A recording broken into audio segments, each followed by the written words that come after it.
Cumprimento os irmãos com a paz do Senhor Jesus. A paz do Senhor. Quero agradecer a Deus, irmãos, pela oportunidade de poder estarmos na casa do Senhor e nessa noite ministrar a sua palavra. Quero agradecer também ao pastor Zé Rodrigues, pastora Marli, por nos ceder essa oportunidade para que nós possamos estar ministrando na igreja, que a palavra é do pastor. Abra sua Bíblia comigo no livro, na epístola do apóstolo Paulo, a 1 Tessalonicenses, capítulo de número 5, a partir do verso de número 12 até o verso de número 24.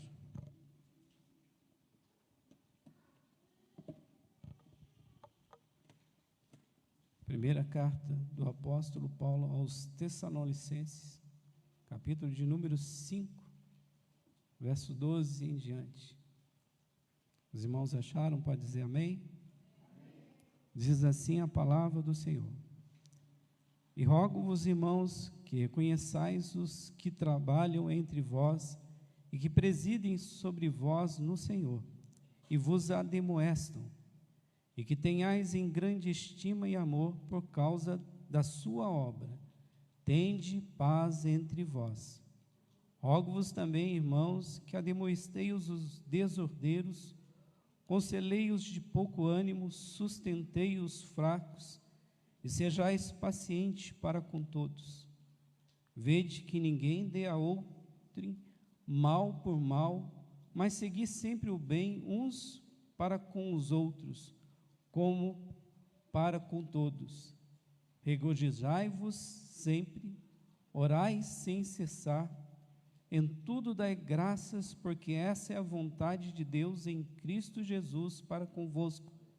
Não extingai o Espírito, não desprezei as profecias, examinai tudo, retende o bem, abstém-vos de toda a aparência do mal, e o mesmo Deus de paz vos santifique em tudo, e todo o vosso espírito, alma e corpo sejam plenamente conservados, irrepreensíveis para a vinda de nosso Senhor Jesus Cristo. Fiel é o que vos chama, o qual também o fará. Feche teus olhos. Senhor, Deus Todo-Poderoso, somos gratos, Senhor Jesus, a Ti pela essa oportunidade. Toma a nossa vida, Senhor Jesus, em Tuas mãos, usa a nossa mente, o nosso coração, a nossa alma, os nossos lábios nessa noite, para fazer, Senhor Jesus, aquilo que o Senhor determinou em nosso coração. Que a Tua palavra venha aconchegar, Senhor Jesus, em cada coração, em cada vida nessa noite, e o Teu nome, Senhor Jesus, possa ser glorificado. Eu lhe peço nessa noite, em nome de Jesus, amém. Os irmãos podem se assentar. Confesso aos irmãos que, quando nós vamos ministrar a palavra, não é fácil, irmãos. E hoje de manhã eu falei assim: Deus, como está batendo o temor aqui no coração. Eu não sei se é temor, se é medo, mas as duas palavras, elas têm quase que o mesmo sentido de falar. Parece que é tudo aquilo que a gente estudou em horas, parece que se resume tudo e que a gente não vai conseguir falar mais que 10 minutos. Mas até aqui, até o capítulo de número 5, versículo de número 11, Paulo ele fala à igreja de Tessalônica sobre algumas dúvidas que essa igreja tinha acerca da vinda de Cristo, daqueles que morreram no Senhor, e de quando seria essa vinda. E também em relação a alguns dessa igreja, que era uma igreja nova, não era uma igreja...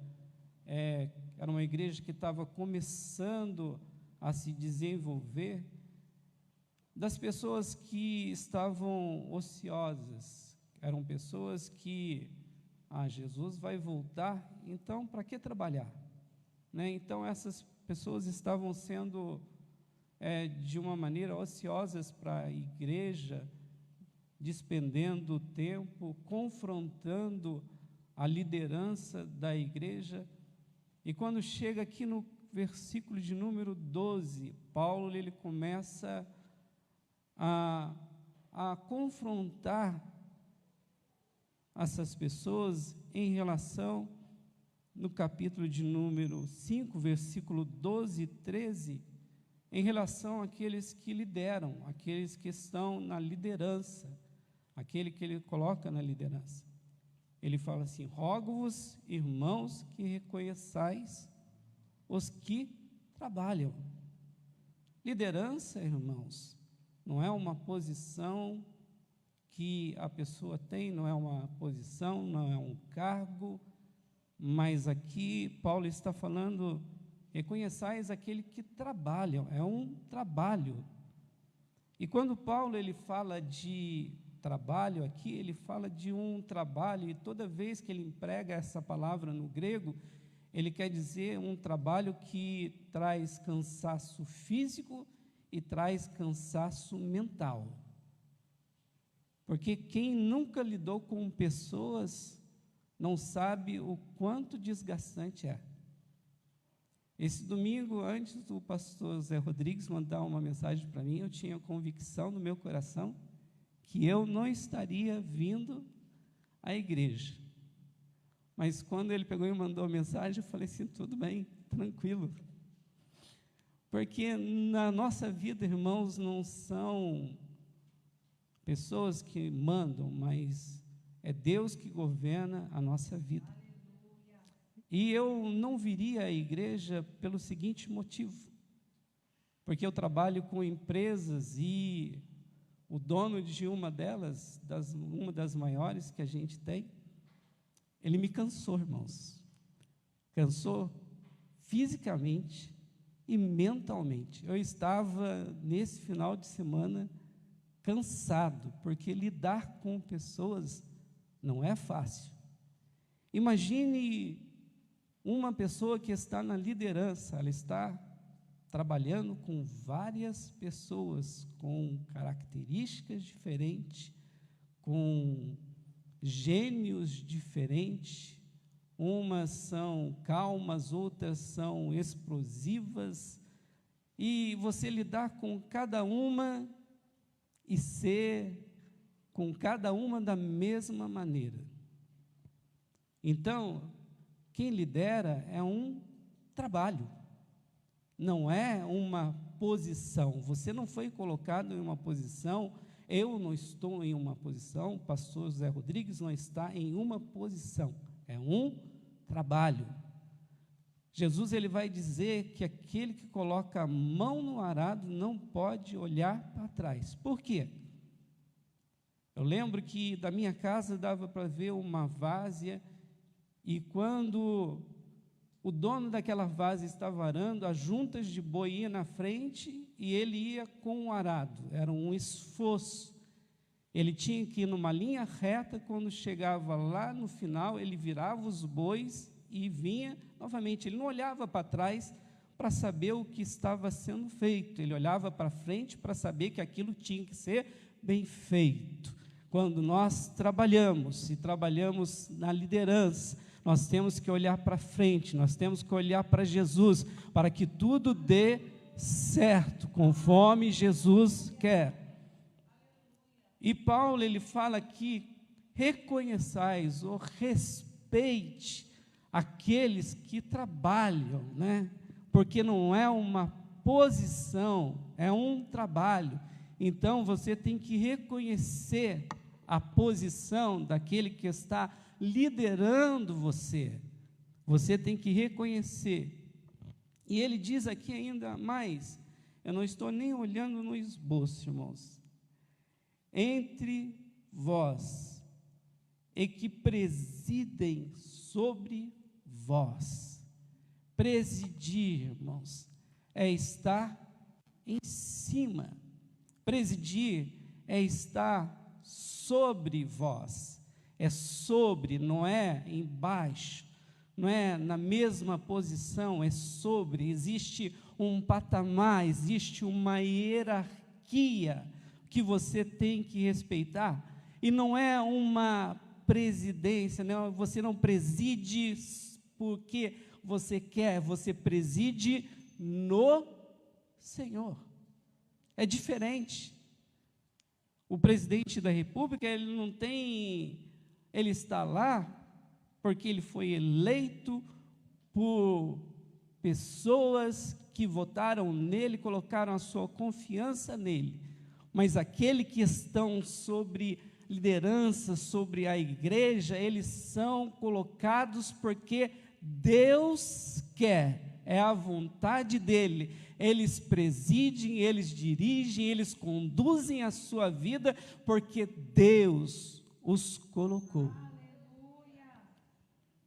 Em Hebreus capítulo de número 13, versículo de número 17, ele diz assim: obedecei a vossos pastores, sujeitai-vos a ele, porque velam por vossa alma, como aqueles que hão de dar conta delas, para que o façam com alegria e não gemendo.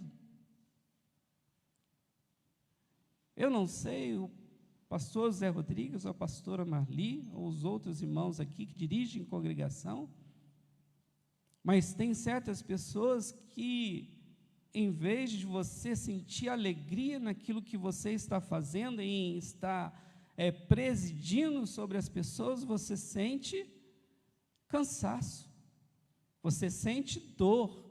Tem hora que dá vontade, de irmãos, de largar tudo e sair. Eu lembro que quando eu fui para uma congregação, me falaram que 2 irmãs que tinham lá iam me dar trabalho. E eu já fiquei com medo disso. Poxa vida, eu vou chegar lá e já tem 2 irmãs e já vão me dar trabalho. Eu fiquei, irmãos, apavorado, mas Jesus é tão bom, irmãos, porque a gente não preside por nós. Aqui está dizendo que nós preside sobre vós no Senhor. É Deus que nos dá estratégia, é Deus que dá para nós como lidar com as pessoas. E eu coloquei aquelas 2 irmãs para trabalhar, e elas trabalhando não me deram trabalho, e a congregação cresceu, e Deus abençoou. Elas eram que mais traziam pessoas para a igreja, para aceitar o Senhor Jesus como Senhor e Salvador. Aleluia. Nós não presidimos por qualquer um, mas presidimos no Senhor. E ainda vai dizer aqui no versículo que vos ademoestam. Ademoestam. Ademoestar, irmãos,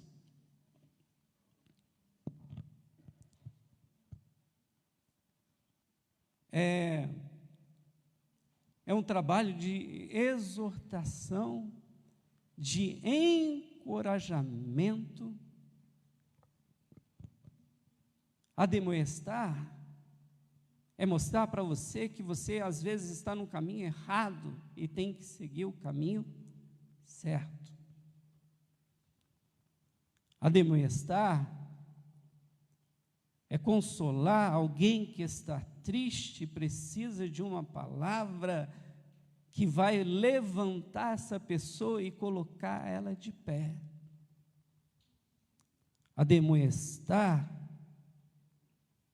é corrigir as arestas para que você seja perfeito.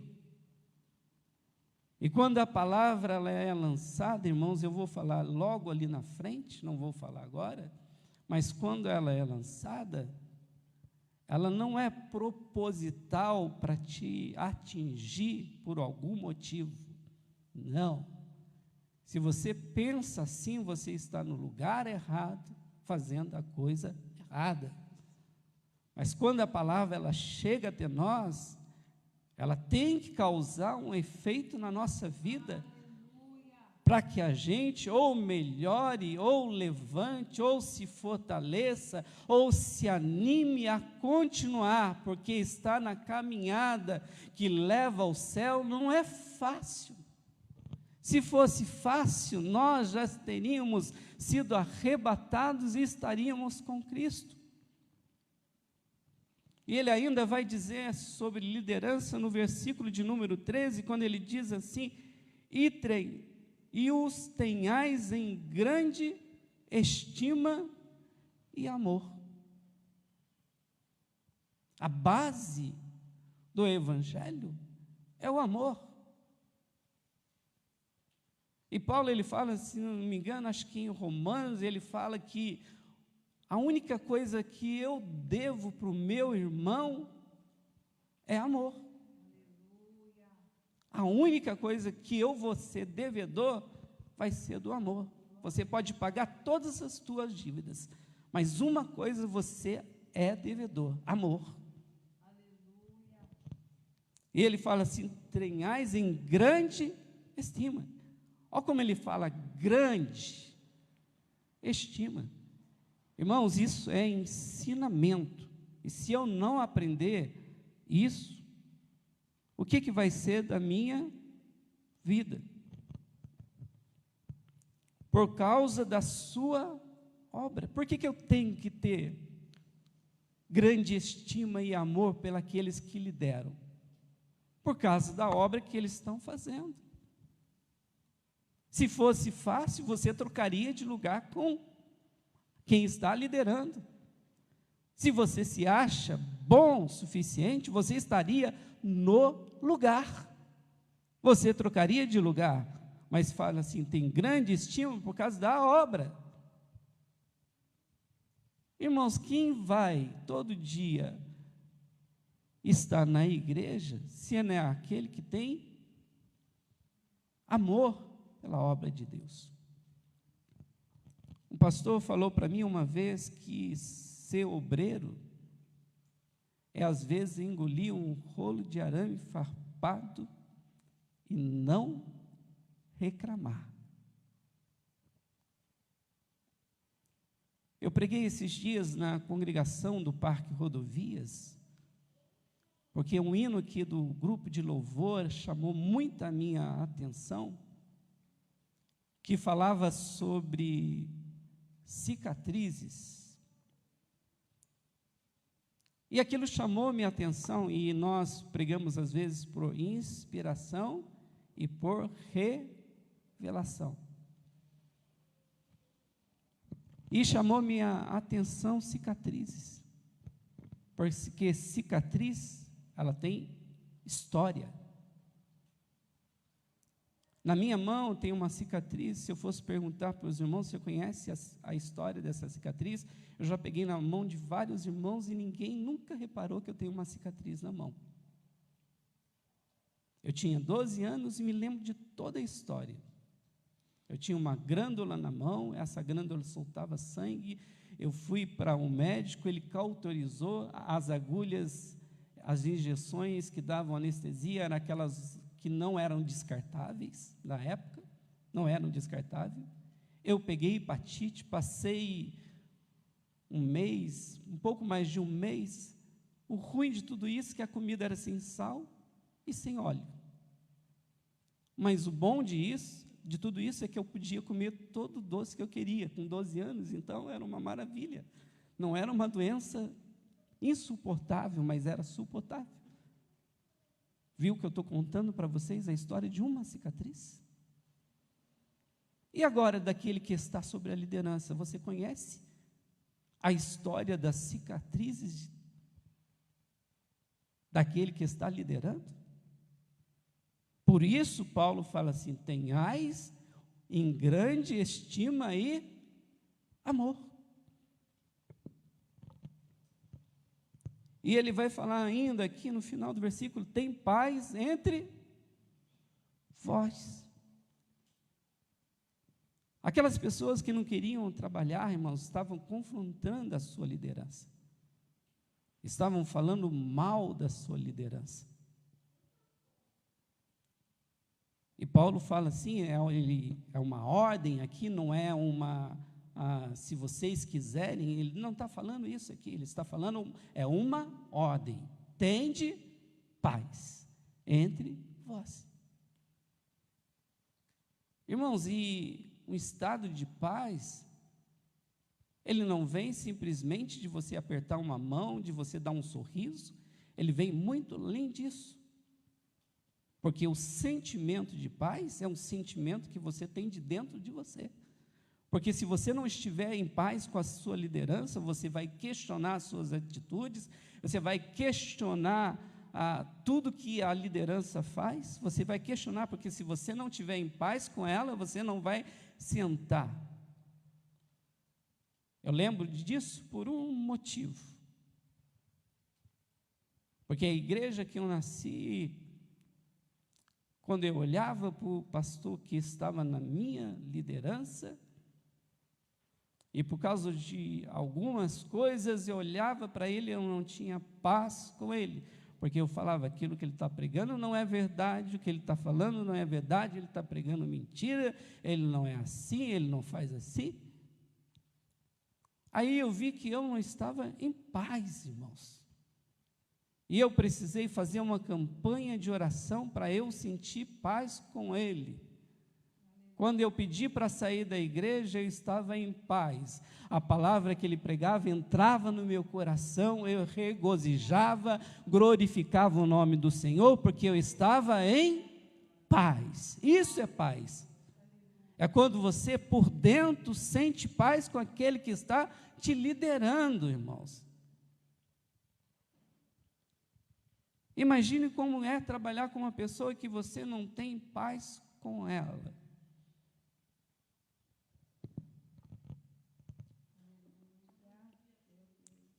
Em 2 Tessalonicenses, capítulo 3, versículo 15, ele diz assim: todavia, não o tenhais como inimigo, mas ademoestai-o como irmão.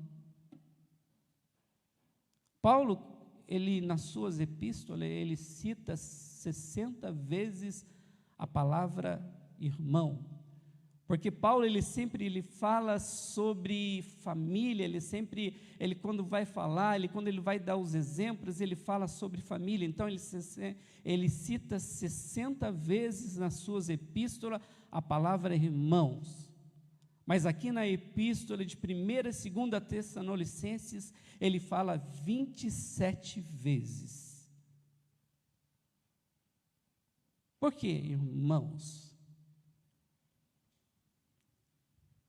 Quando ele fala aqui no versículo de número 12, ele fala, rogo-vos, irmãos. Mas também aqui agora eu vou mudar não vou falar de liderança, mas vou falar daqueles que são liderados. Quando ele fala em relação a eles, ele fala assim, rogo-vos também, irmãos. Agora ele puxa para mim e para você uma obrigação, que não é só da liderança, mas também daquele que é liderado, que é ademoestais os desordeiros, consolai-os o de pouco ânimo, sustentai os fracos e sejais pacientes com todos. Ele já não está falando de liderança, mas está falando daquele que é liderado. Não é uma obrigação só de quem está liderando, mas é uma obrigação daquele também que está liderado, porque eu posso ademoestar alguém que esteja com desordeiro. Quando ele fala desordeiro, ele está falando daqueles que são insubmissos, aqueles que são desordenados, indisciplinados, rebeldes, preguiçosos, ociosos. O substantivo grego, quando ele fala em desordeiro, é a forma militar de se falar.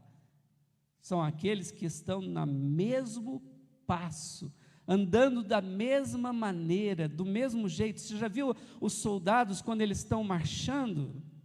É tudo igual, irmãos. Quando um pisa, o outro pisa, é tudo uniforme. A igreja, ela cresce porque ela anda junto, ela anda no mesmo passo, ela faz as coisas, mas aquele que é desordeiro, ele perde com o passo. Ele não está andando no mesmo passo da igreja, ele não está andando no mesmo ritmo que a igreja está andando. Porque a gente não pode ter um exército só de coronel,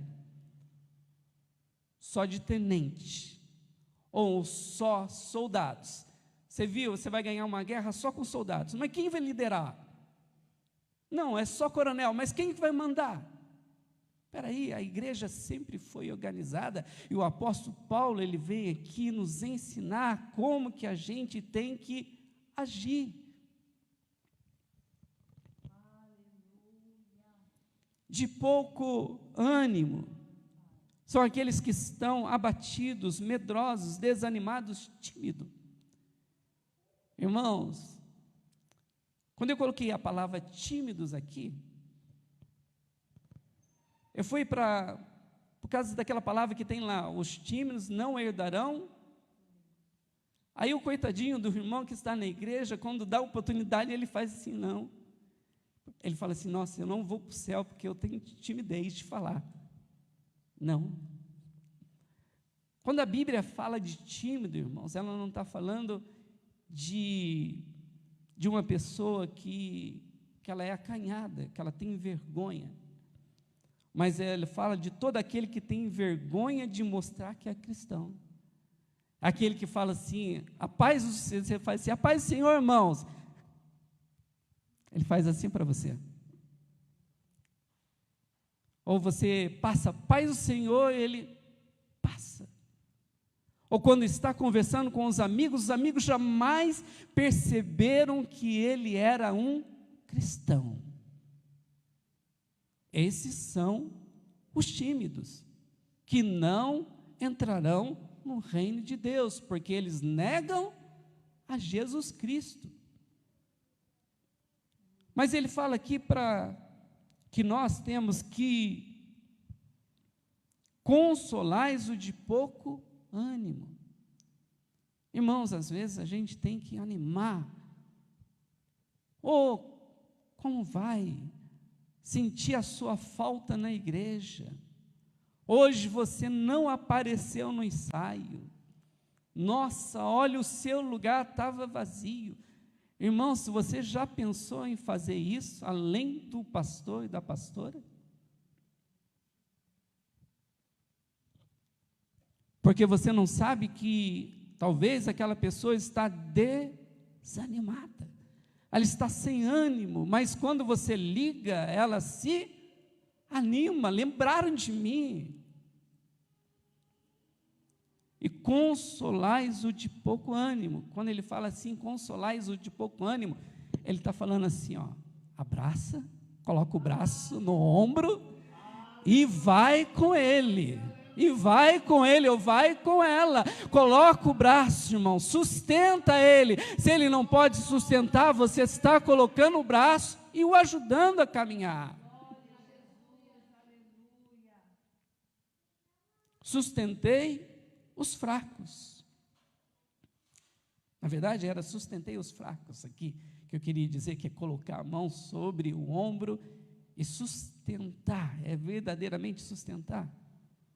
Quer ver, irmão Claudinei, vem aqui. Olha, ele não precisa, eu vou levar ele para onde eu quiser. Eu vou levar, eu estou usando os braços, irmãos. É sustentar, é você ajudar ele a andar no caminho reto, a andar no caminho que leva até a cruz de Cristo, levar até a salvação. A igreja precisa disso. Paulo, ele estava falando justamente como ordenar a igreja para que ela crescesse. A igreja só cresce quando a liderança é reconhecida e quando os liderados também sabem o seu lugar e como eles devem fazer.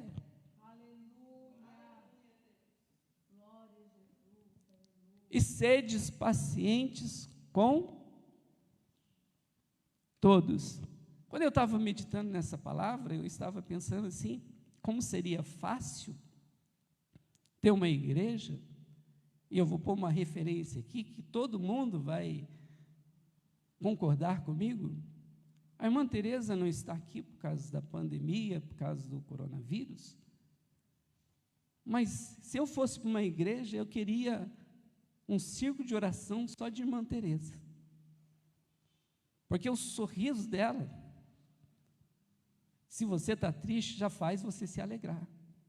Do que eu me lembro, o sorriso dela já faz você alegrar. Era uma irmã que nunca vi ela reclamar de nada. E eu queria um círculo de oração, não seria bom, irmã Marli, um círculo de oração só de irmã Teresa? Quem não queria ter diáconos só de referência, como o irmão Reginaldo? Se a gente tivesse 30, 40 diáconos, como aqueles que servem a Deus de uma forma alegre, espontânea, verdadeira, que chega aqui, não é função, não é obrigação, mas faz porque Jesus está aqui, desde aquele que tira a temperatura lá na porta, aquele que higieniza o microfone, aqueles que louvam aqui, aquele que levanta a mão e dá um glória a Deus. É um culto, irmão, participativo. A igreja, ela é viva, ela anda, ela se manifesta, ela não é parada. Quando lá em Mateus, Jesus ele fala assim, que as portas do inferno não prevalecerão com a igreja, não quer dizer, que lá ele está dizendo assim, que a igreja não é uma igreja parada. O inferno ele não consegue deter a igreja, ele não consegue prevalecer contra a porta da igreja, porque a igreja ela vai avançando, ela vai andando, ela vai caminhando, ela não para, irmãos. Enquanto a gente chegar no céu, nós não paramos, nós anunciamos que Jesus ele salva, ele liberta, ele cura, ele transforma, e ele ainda está levando vidas para morar no céu. Aleluia. E no versículo de número 15, ele diz assim: vede que ninguém dê outrem mal por mal, mas segui sempre o bem, tanto uns para com os outros, como para com todos.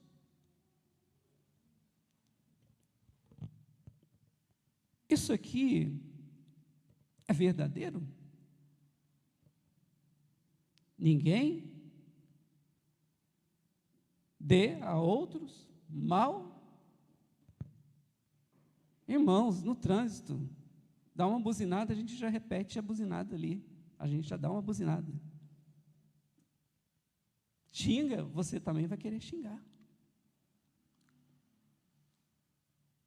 A gente não quer retribuir a pessoa até com mais daquilo que causou para nós.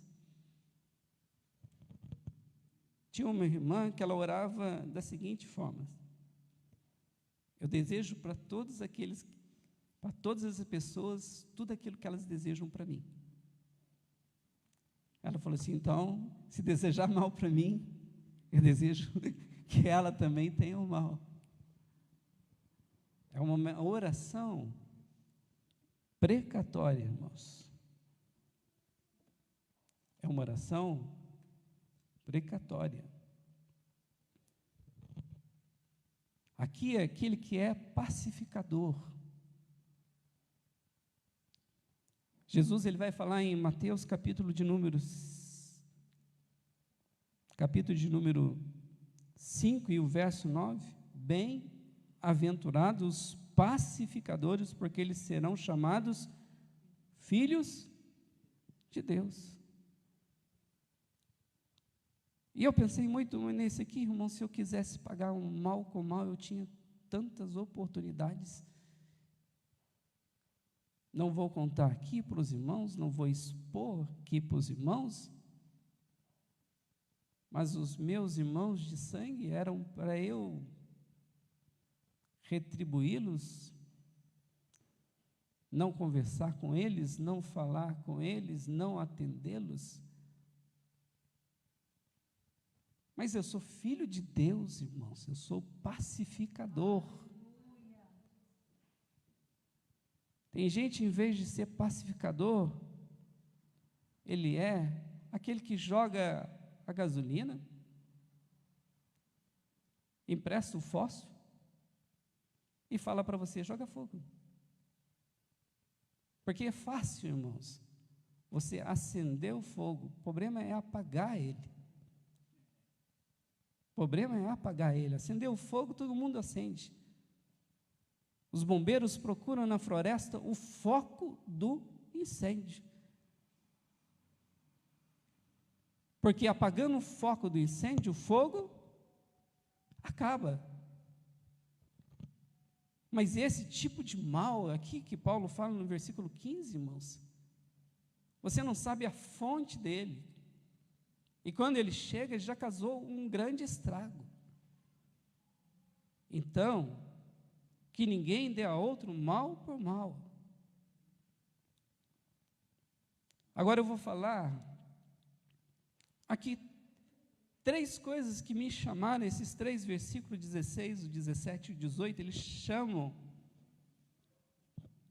a nossa atenção.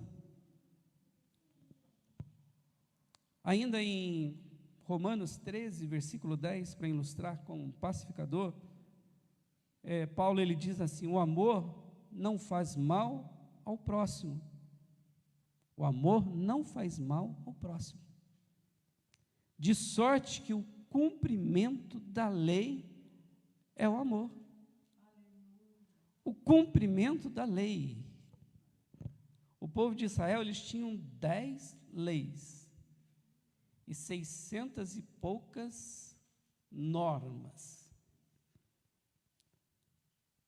Então, aqui Paulo ele fala, o amor não faz mal. Quem ama não quer o mal do outro, quem ama não fala mal do outro, quem ama o próximo está cumprindo toda a lei, porque o amor é a lei. Ainda Romanos capítulo 12, versículo 17 diz assim, a ninguém torneis mal por mal, procurai as coisas honestas perante todos os homens. Agora o versículo de número 16, ele diz, regozijai-vos sempre.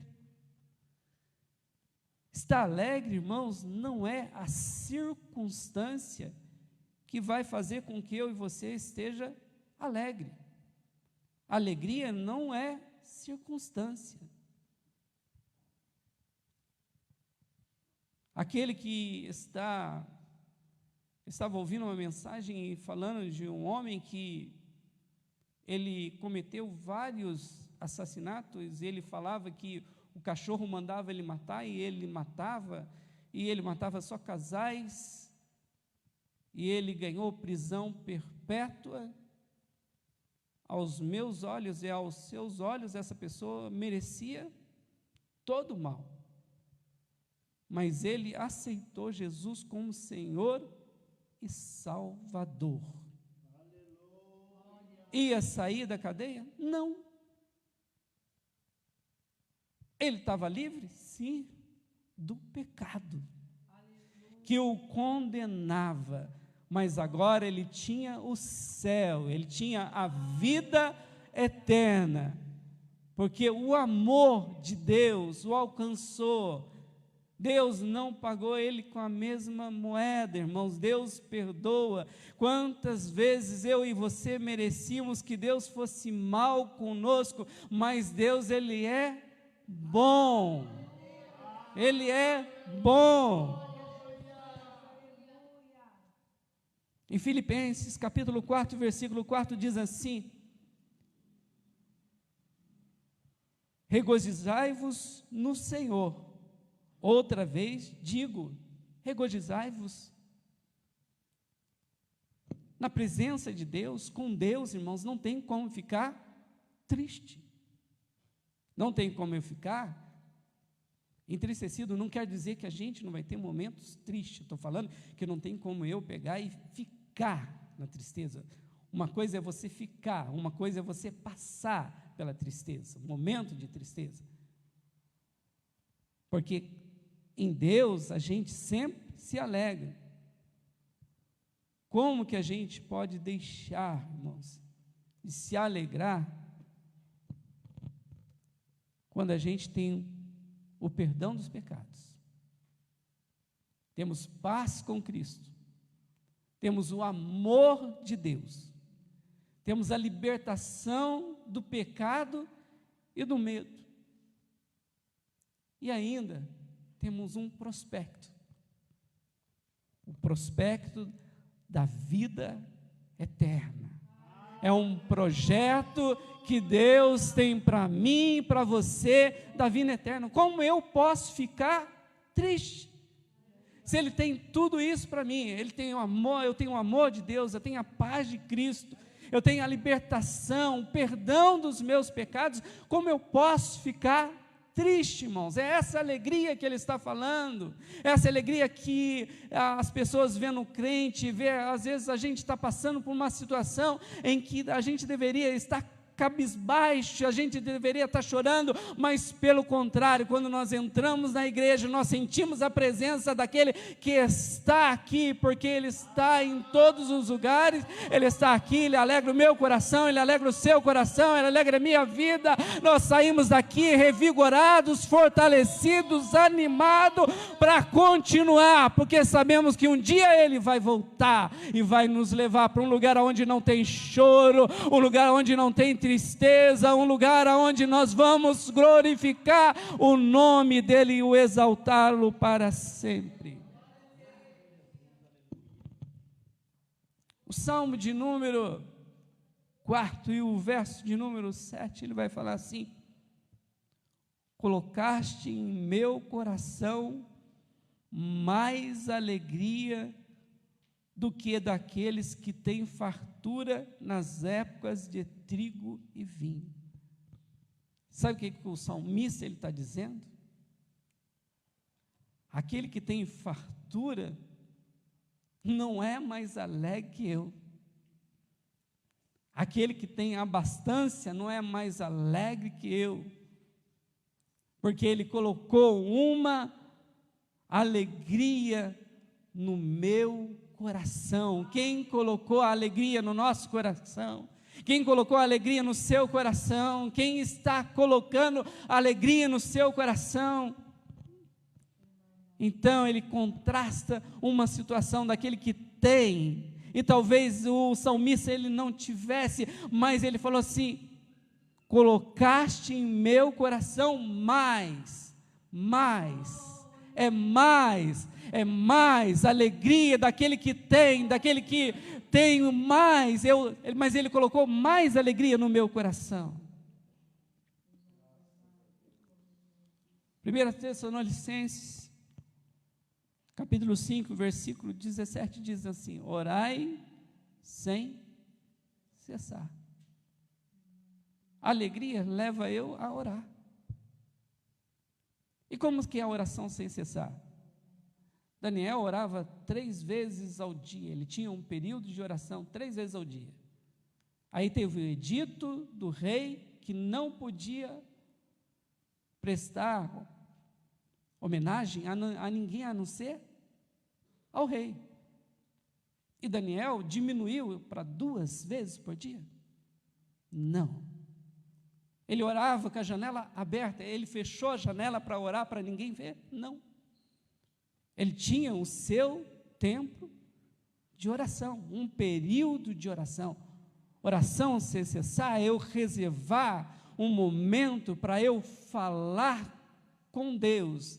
Oração é mais do que falar com Deus, oração é escutar Deus falando com você.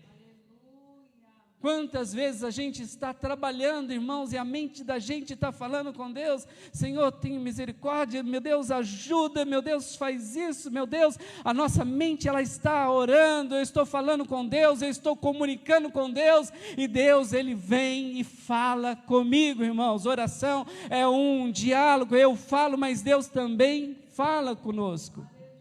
Em Romanos capítulo 12, versículo 12, fala assim: alegrai-vos na esperança, sede pacientes na tribulação, mas perseverai na... Não desista da oração. A oração é a arma mais poderosa que o crente tem.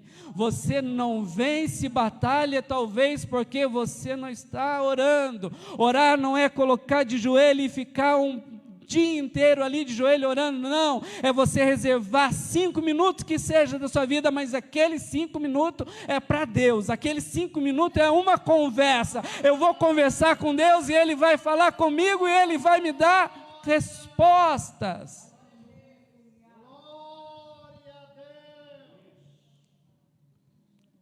É muito mais do que falar com Deus, é também ouvir a Deus, é também depender de Deus. Oração é dependência, oração é dependo daquele que eu estou colocando na minha vida, naquele momento. Oração é dependência, eu dependo de Deus, é Ele que pode todas as coisas, é Ele que pode fazer, é Ele que pode mudar a situação, é Ele que muda o cativeiro. Oração é constante. Então, se eu estou alegre, eu oro. E se eu oro, aí ele vai para o capítulo, o verso de número 18, e diz assim: em tudo dai graças. Alegria, oração e ser grato. Irmãos, esses 3 são um supra-sumo de uma vida abençoada e próspera. É eu estar alegre, independente da situação em que eu estiver passando.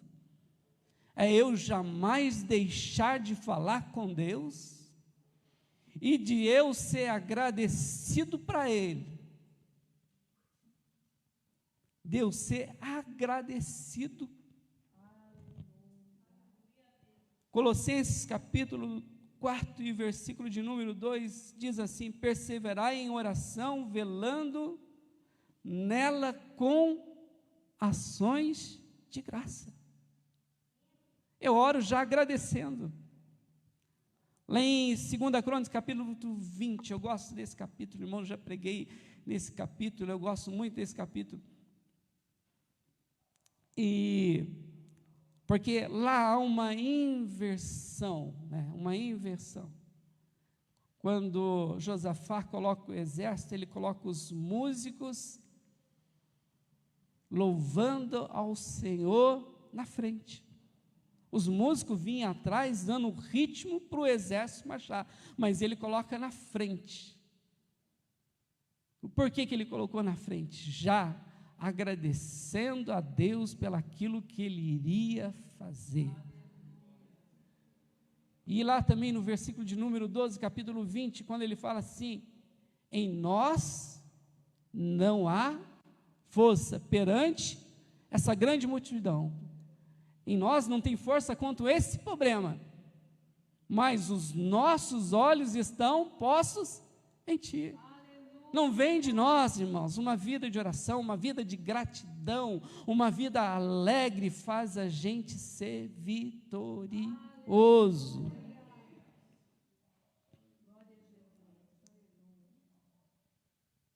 Filipenses 4, versículo 6, diz assim: não estejais inquietos por coisa alguma, ante as vossas petições sejam tudo conhecidas diante de Deus pela oração e súplica com ações de graça.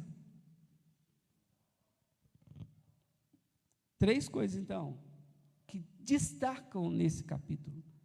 É o versículo 16, o 17 e o 18.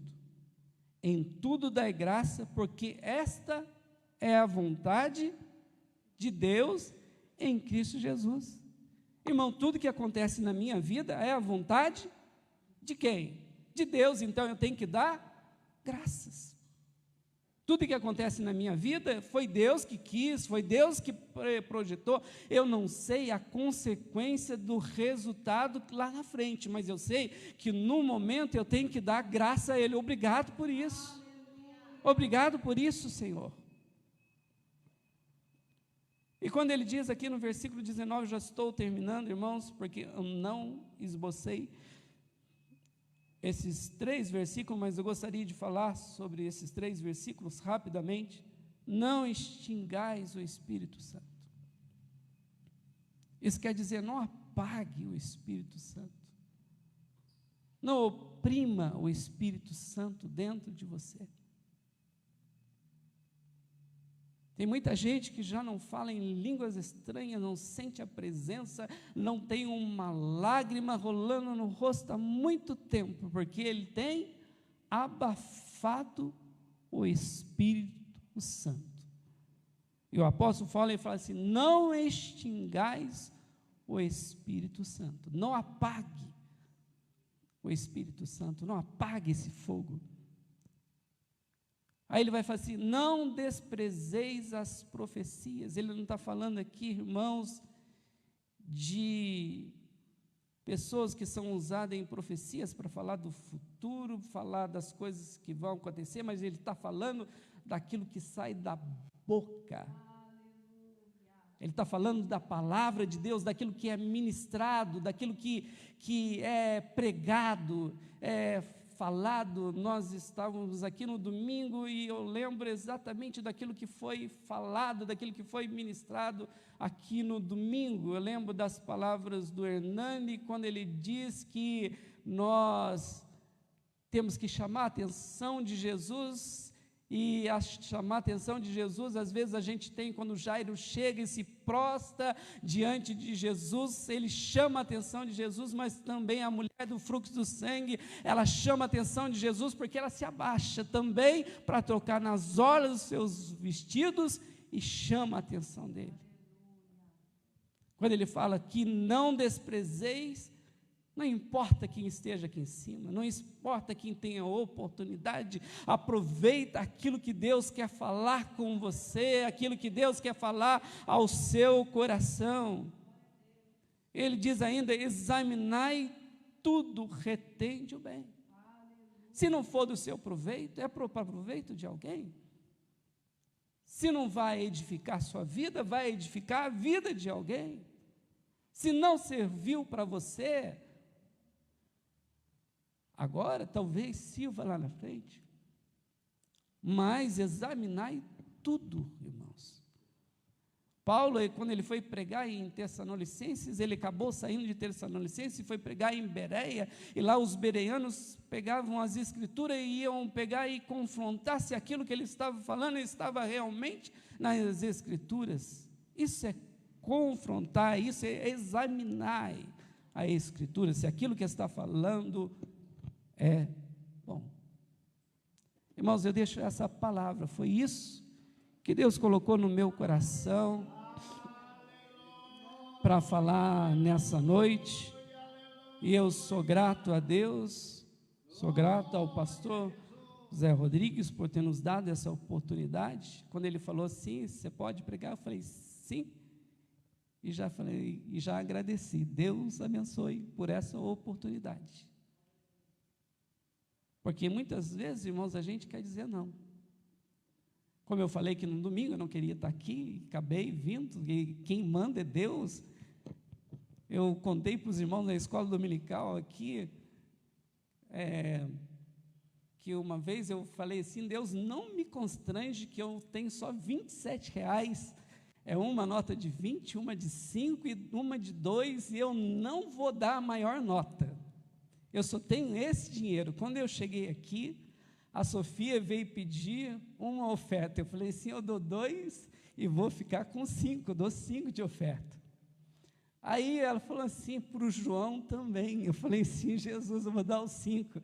Eu vou ter que dar o 20 também. Eu falei, sim, eu não vou pedir troco, porque eu aprendi que o pastor falou que a gente não pede troco para Deus, então eu vou dar os 20. Aí eu descobri que Deus manda na minha vida, irmãos, até naquilo que está no meu bolso, é Deus que manda. Então, eu aprendi que Ele está na nossa direção, na direção de nossa vida. Uma coisa que eu deixo para vocês hoje: regozijai-vos sempre, orai sem cessar, agradeça a Deus por cada momento da sua vida. Amém?